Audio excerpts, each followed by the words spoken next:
हमारे रक्त में सिर्फ एक सा तरल नहीं होता, इसमें बहुत कुछ होता है, जैसे पोषक और संदेशवाहक तत्व और शारीरिक कचरा भी।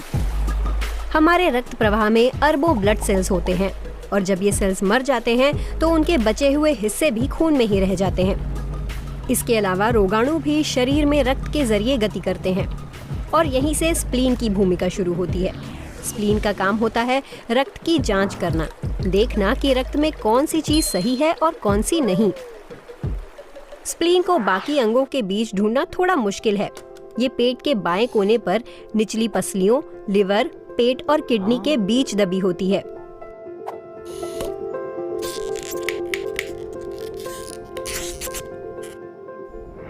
ये सिर्फ 10 सेंटीमीटर या उससे जरा सी बड़ी होती है। स्प्लीन का काम समझने के लिए उसे अंदर से देखना जरूरी है। लाल रंग के ऊतकों वाले हिस्से को रेड पल्प कहा जाता है। यहाँ पुरानी, संक्रमित या मरी हुई लाल रक्त कोशिकाओं को मैक्रोफेज नाम के अन्य सेल्स निगल जाते हैं और अहम तत्व जैसे आयरन रक्त में वापस भेज दिए जाते हैं।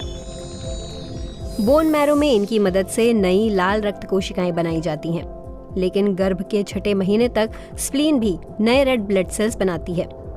बाद में ये उन्हें एकत्रित कर जरूरत पड़ने पर ऑक्सीजन ले जाने के लिए इस्तेमाल करती है। व्हाइट पल्प का ऊतक लिम्फ नोड्स के ऊतक जैसा होता है।